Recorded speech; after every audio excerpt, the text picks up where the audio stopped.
মওলানা আকরামুজ্জামান বিন আব্দুস সালাম বলছে, তাহলে তো সিরিয়াল দেওয়া লাগবে, কে কবে যাবে।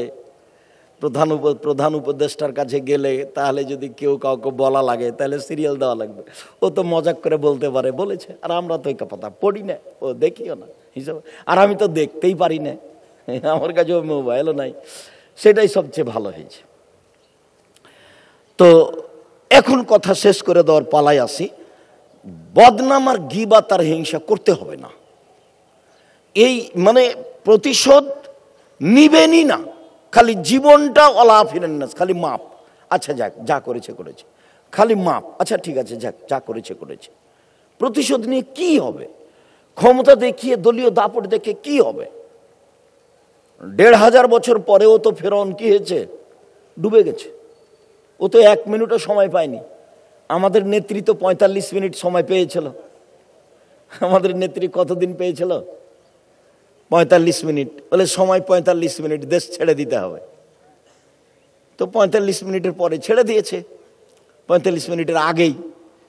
তো ফেরাউন এতটুকু সময় পায়নি। ফেরাউন খুব রাগ বেড়ে গেছিল, আর বুদ্ধির অভাব ছিল না, ওকে মারবই। এটাই হয়েছে ফেরাউনের রাগ। যখন রাগ বেশি হয় তখন বুদ্ধি কমে যায়। আরে পানি এভাবে দুই দিকে দাঁড়িয়ে আছে, মানে যেখানে পানির গভীরতা 10 কিলোমিটার সেখানে পানির পাহাড়ের উঁচুতা 10 কিলোমিটার। বুঝতে পারলাম না কথা মনে হয়? পানি তো দুই দিকে দাঁড়িয়ে আছে নাকি? মধ্যে রাস্তা শুখা রাস্তা, মনে হবে যে চৈত্র মাসের রাস্তা। এমন পাকা করা হয়েছিল নাকি আল্লাহই ভালো জানে। একবারে পাকা শুখা রাস্তা, পাকার কথা বলে শুখা রাস্তা, দুই দিকে পানি দাঁড়িয়ে আছে। অবাক কথা। তো পানির গভীরতা যেখানে 10 কিলোমিটার সেখানে পানির পাহাড়ের উঁচুতা কত কিলোমিটার? 10 কিলোমিটার। এইভাবে উঁচু হয়ে দাঁড়িয়ে আছে। তো এইখানে ফেরাউন এমনি ঢুকে যাবে? অবশ্যই না। ফেরাউনের বুদ্ধির অভাব নেই। তো যখন রাগ বেড়ে যায় তখন বুদ্ধি কমে যায়। রাগ বেড়ে যায় তখন বুদ্ধি কমে যায়। ওখানে ঢুকে গেলে পানি দুই দিক থেকে মিশে যাবে না এই কথা নয়, তো মিশে যেতে পারে। এইটুকু বুদ্ধির অভাব ছিল না ফেরাউনের। রাগ করলে বুদ্ধি কমে যায়। যেমন ভিতরে নেমে গেছে তেমন পানি কি হয়েছে? জমা হয়ে গেছে। তখন মূসা আলাইহিস সালাম বলছেন, আমি আর কি করি? আলহামদুলিল্লাহ। তো কি দিয়ে শুকরিয়া আদায় করব? তো বলছে, আমি তাহলে মুহররমের 10 তারিখে সিয়াম থাকলাম। তোমার শুকরিয়া আদায় কি দিয়ে করি? তুমি ফেরাউনকে ডুবিয়ে দিলে, আমাকে বাঁচিয়ে দিলে, আমি তাহলে 10 তারিখ সিয়াম থাকলাম। এখন মুহাম্মদ সাল্লাল্লাহু আলাইহি সাল্লাম মদিনায় গিয়ে বলছে, এই ইহুদিরা, তোমরা কিসের সিয়াম থাকো গো? ইহুদি খ্রিস্টান। তো বলছে, আপনি জানেন না মুহররমের 10 তারিখ তো বড় দিন। কেন, কি হয়েছে? এই দিনে আল্লাহ ফেরাউনকে ডুবিয়ে দিয়েছেন আর মূসাকে বাঁচিয়ে দিয়েছেন। তো মূসা শুকরিয়ার জন্য সিয়াম থেকেছিলেন, আমরা শুকরিয়ার জন্য সিয়াম থেকে। আচ্ছা আচ্ছা আচ্ছা আচ্ছা। আরে আমি বেশি হকদার মূসার সুন্নাত পালন করতে, আমিও মুহররমের 10 তারিখে সিয়াম থাকবো। সাহাবীগণ, তোমরাও 10 তারিখ সিয়াম থাকো। তখন সাহাবীগণ খেয়ে বলছেন, বলেন কি মুহররমের 10 তারিখে সিয়াম থাকবো? মানে ওটা ইহুদিদের বড় দিন, খ্রিস্টানের বড় দিন। আপনি দিন রাত বলছেন ওদের বিরোধিতা করতে হবে, ওদের বিরোধিতা করতে হবে, ওদের বিরোধিতা করতে হবে। সেম থাকবো কেন? সেম থাকবো না। কথা তাই নাই? হ্যাঁ, কেন সেম থাকবো? থাকবো না, আপনি বিরোধিতা করতে বলছেন। তখন আল্লাহ রাসূল বলছেন, শোনো, আমি যদি সামনে বছর বেঁচে থাকি, লাসুমান্না তাসিয়া, 9 তারিখও সিয়াম থাকবো। 9 তারিখ হবে বিরোধিতা, 10 তারিখ হবে শুকরিয়া। বিষয় উল্লেখ ছিল, না হলে আপনাকে আমি নফল সালামের সিয়ামের আলোচনা শোনাতাম একটা লম্বা। এই যে শাবান চলছে, 1 থেকে 15 দিন পর্যন্ত সিয়াম থাকা উচিত। শাওয়ালের 6টে, জুলহিজ্জার 9টে, মুহররমের 2টে, আরাফার 1টা, প্রতিদিন প্রতি মাসে 3টে, বৃহস্পতিবার সোমবার সিয়াম থাকার চেষ্টা করবেন। বৃহস্পতিবার সোমবার একবারে জরুরিভাবে স্বামী স্ত্রী 2 জন পরামর্শ করে শুরু করবেন। যদি সাহারি না খেতে পারেন, পেলেন না, কোনো সমস্যা নেই। সাহারি খেলেন না, বৃহস্পতিবার সোমবার সিয়াম থাকার চেষ্টা করবেন, করবেনই। আপনি সাহারি না খেলে চলবে। 9টা-10টার সময় আল্লাহ রাসূল বলছেন, আয়েশা, জি খাওয়ার কিছু আছে? জি না, বাড়িতে কোনো কিছু খাওয়ার নেই। তখন আল্লাহ রাসূল বলছেন, আচ্ছা ঠিক আছে, আমি সিয়াম থেকে গেলাম। তো ভালো সহজ পথ, শুকরিয়া, জাযাকুমুল্লাহ খায়ের। কয়েকটি আমলের কথা বললাম, ইস্তেগফারে বহাল থাকবেন, তাসবিতে বহাল থাকবেন। আর রাতের ঘুমানোর ব্যাপারে 10টা সিরিয়াল দোয়া দেওয়া আছে, তার একটা সহজ যেটা সেটা বলি। ঘুমানোর সময় হাত দুটা এভাবে ধরে ইখলাস, ফালাক, নাস পড়ে এইভাবে হালকা থুথু নয়, এমনি থুথু এক একটু সামান্য কিছু যাবে, এভাবে মুখের উপর দিয়ে ধরে শরীরের উপর দিয়ে বলিয়ে নেবেন যতটুকু সম্ভব। আবার ইখলাস, ফালাক, নাস, আবার ইখলাস, ফালাক, নাস। আয়েশা রাদিয়াল্লাহু বলছেন আল্লাহ রাসূল এইটা ছাড়া ঘুমাতেন না। সূরা মুলক তো আছেই, ভালো কথা, সূরা মুলক পড়েন।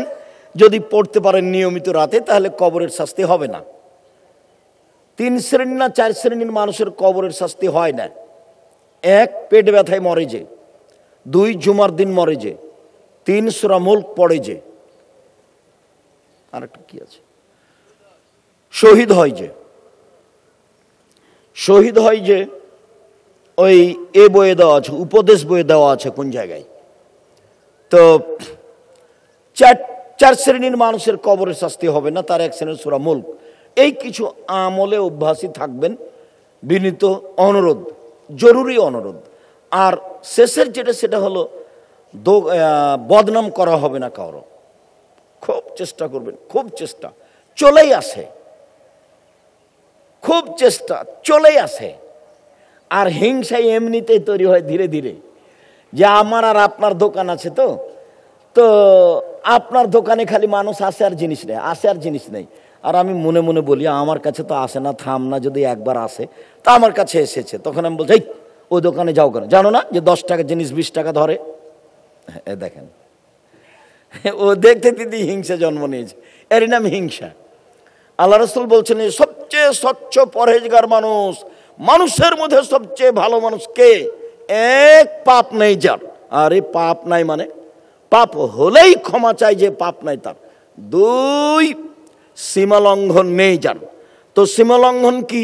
ওই যে একটা মরিচ দাঁড়ি পাল্লা হয়ে গেছে, তো মরিচটা কোথায় রাখবো? তো মোহারি দাঁড়িতে রাখতে হবে। এটাও কি যেন হয় না, জমিতে দখল বহু দূরের কথা। 3, আত্মসাৎ। আত্মসাৎ তো ওরা কোটি কোটি টাকা করেছে পদ্মা সেতু তৈরি করার নামে। আমি কি আত্মসাৎ করেছি? আমি কি করেছি? আমি, আমাদের সর্দার গ্রামের বলল যে 100 টাকার বাজার করে নিয়ে আসো, তো আমি 10 টাকার চা খেয়েছি, তো 90 টাকার বাজার করে ভাউচারে 100 টাকায় লিখেছি। আত্মসাৎ। বুঝতে পারেননি কথা? এই আত্মসাৎ। ওটা ছিল পদ্মা সেতুর কোটি কোটি টাকা, আর এটা হলো 10 টাকা, ফলাফল একটাই। তা আত্মসাৎ নেই যার, সেই ভালো। তারপরে হিংসা নেই যার, হিংসা নেই যার, সেই পরহেজগার। 1, পাপ নেই যার। 2, সীমালঙ্ঘন নেই যার। 3, আত্মসাৎ নেই যার। 4, হিংসা নেই যার, সেই হলো স্বচ্ছ পরহেজগার মানুষ। এ কথা মুহাম্মদ সাল্লাল্লাহু আলাইহি ওয়াসাল্লাম বলেন। চেষ্টা করবেন হিংসা বিদ্বেষ ভিতরে না নিয়ে আসার, আর ক্ষমা করে দেওয়ার। পরস্পরে সহযোগিতা করি, আমাদেরও পরামর্শ দিবেন। কাল থেকে আছেন, বৃহস্পতিবার থেকে যদি কোনো ভুল ত্রুটি বা পরামর্শ থাকে পরবর্তীতে সেইগুলো গ্রহণ করা হবে ইনশাআল্লাহ। আমরা তো চাচ্ছি জামিয়া সালাফে যেমন কবুল, সারা বছরের দেশবাসী আসবেন, ভালোবাসার প্রতিষ্ঠানে আসবেন, বিষয়ভিত্তিক বক্তব্য শুনবেন, দেশ বিদেশের আলেমুলামা আসবেন, তারা কথা বলবেন, এগুলো খেয়াল করবেন। সাথে সাথে বলি, সারা দেশের বিভিন্ন জেলা থেকে আপনারা উপস্থিত হয়ে আপনারা এই জামিয়া সালাফের সালাফি কনফারেন্সকে সফল করার চেষ্টা করেছেন। আমি খাকসার সাধারণ মানুষ, আপনাদের জন্য অন্তর খুলে দোয়া করি, আল্লাহ আপনাদের কবুল করুক, আল্লাহ আপনাদের পাপ ক্ষমা করুক, আল্লাহ আপনাদের আহাল পরিবার নিয়ে সুখে শান্তিতে নিরাপত্তার সাথে ইবাদত করে জীবিকা নির্বাহ করার তৌফিক দান করুক। আল্লাহ আপনাদের অর্থ সম্পদে ব্যবসা বাণিজ্যে বরকত দান করুক, আল্লাহুম্মা আমিন। সাথে সাথে যারা আমাদের প্রতিষ্ঠানের ছাত্র শিক্ষক যে যেখানে দায়িত্ব নিয়ে যথাযথভাবে দায়িত্ব পালন করার চেষ্টা করেছে, আল্লাহ তুমি তাদের কবুল করো, তাদের ভুল ত্রুটি মাফ করো, তাদেরকে সোচ্চার সংশোধন করো। যারা ছাত্র তারা যেন ভালো পড়তে পারে, তারা যেন দিনের বড় খাদেম হতে পারে, এভাবে কবুল করো। যারা শিক্ষক তারা যেন ভালো নির্দ্বিধে বাচ্চাদের পড়া শিখাতে পারে, এই সুযোগ এই তৌফিক তুমি তাদের দিয়ে দাও। যারা প্রশাসন হিসাবে সহযোগিতা করেছে তাদেরকে তুমি কবুল করো, তাদের নিরাপত্তার সাথে মানুষের সেবা করার তৌফিক দান করো। যারা আলেম ওলামা এসেছেন দেশ বিদেশ থেকে, আল্লাহ তুমি তাদের কবুল করো, তারা যেন সত্য সত্যই দিন প্রচার করতে পারে এবং নিজেও কিছু আমল করতে পারে।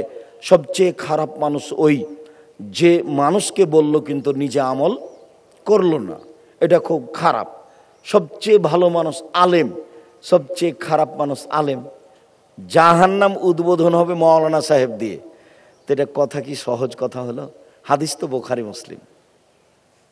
আবার আল্লাহ নবী বলছেন যে আলেম ওলামা হচ্ছে নবীগণের উত্তরাধিকারী। নবীর জায়গাতেও দিন কাটাই, নবী নাই তো ওখানে কে বসে আছে? আলেম ওলামা বসে আছে। এইটা কি ছোট মোটো বাক্য হলো? বিশাল বাক্য। তো ওকে দিয়ে জাহান্নাম উদ্বোধন হবে, নেন এবার কত কঠিন হয়ে গেল না? আল্লাহ যারা দিন প্রচার করছে তুমি তাদের কবুল করো, তারা যেন নিজের ভুল সংশোধন করে নিয়ে আল্লাহকে সন্তুষ্ট করার জন্য আমল করতে পারে এবং সঠিক কথা যেন জাতির সামনে বলতে পারে নির্দ্বিধায়।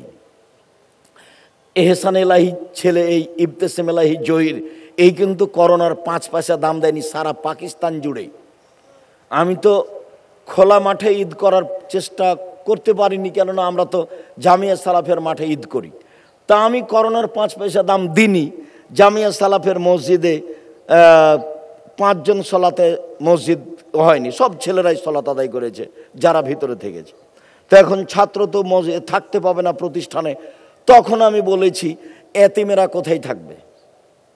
তখন থানা থেকে বলেছে তাহলে ঠিক আছে এতিমেরা থাক।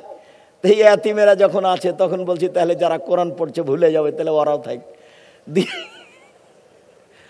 তো এতিমও থেকেছে, অনেক এতিম যারা নুরানি হিফজ থেকেছে ওরাও থেকেছে, তো বেশ ভালো প্রতিষ্ঠান চলতে থেকেছে, ওদের সব কিছু চলতে থেকেছে আলহামদুলিল্লাহ। তারপরে আমি ঈদের সালাত যেখানে আমরা জামিয়া সালাফের মাঠে করি সেখানেই করেছি। তো ইনিও বলেছেন আমি করোনার 1 পয়সা জাররা বরাবর মানে সরিষার সমপন দাম দিনি, আমিও দাম দিনি। আমি বলেছি মাস্ক দিয়ে ভাগ্য বাড়াতে রাজি নই। ও কোনোদিনই মাস্ক ব্যবহার করেনি। এই লোক দেখছেন না তার কথার গতি কি? তার কণ্ঠ আমাদের চেয়ে 3 থেকে 4 গুণ উঁচু। এরকম মাইক দেওয়া হবে না, যে ছেলেরা যে মাইক দিল এটা দেওয়া হবে না, 3-4টা মাইক দেওয়া থাকতে হবে এখানে। এই লাউড স্পিকার ফোনের এটা দেওয়া থাকবে 3-4টা, যাতে মুখটা উপরে উঠলেও যেন কথা ফাঁকে না পড়ে, আর এদিকে থাকলেও যেন ফাঁকে না পড়ে, তাহলে স্পষ্ট হবে, তাছাড়া হবে না। যেমন উঁচু লম্বা দেখতে সুন্দর ঝকঝকে মানুষ, বারাকাল্লাহ জাযাকাল্লাহ খায়র। তারপরে এলাকাবাসীর জন্য বলি, আল্লাহ এলাকাবাসী যে যেটা করছে তুমি তাদের মাফ করো, তাদের যাদের অন্তরে সংকীর্ণতা আছে তুমি সহজ করে দাও। তার ক্ষতি তার মন্দ দাবি করে কি হবে? মানুষ ভুল করেছে, করতেই পারে। আমি এই নিয়ে কোনোদিন দুশ্চিন্তা ভোগ করি না। এমনিতে কবে দেখবেন ওখানে বাঁশ গাড়া আছে, এখানে কি করা আছে, ইনশাল্লাহ সব ধীরে ধীরে হয়ে যাবে, ঠিক হয়ে যাবে। কেউ এমনিতেই করে, কারো জমি আছে সম্পূর্ণ কিনা হয়নি, মাঝে মধ্যে কিছু কিনতে বাকি আছে, সময়ের গতিতে হয়ে যাবে ইনশাল্লাহ। গ্রামবাসী কিছু ভুল করলে আল্লাহ তুমি মাফ করে দাও, সবার অন্তরকে পরিষ্কার করে দাও, সবাই যেন জামিয়া সালাফিকে ভালোবাসে। আল্লাহ তুমি তাদের সহজ করে দাও। যারা মারা গেছে এলাকায় হাঁটাবো বীর হাঁটাবো, তুমি তাদের কবরের শাস্তি মাফ করো, তুমি তাদের কবরকে প্রশস্ত করো। আমরা যারা মুসলমান দুনিয়ার মারা গেছি, তুমি তাদের কবরের শাস্তি মাফ করে দাও। পৃথিবীর সকল মুসলিম পুরুষ নারীর কবরের শাস্তি তুমি মাফ করে দাও, তাদের কবরকে প্রশস্ত করো, তুমি তাদের কবরকে আলোকিত করো।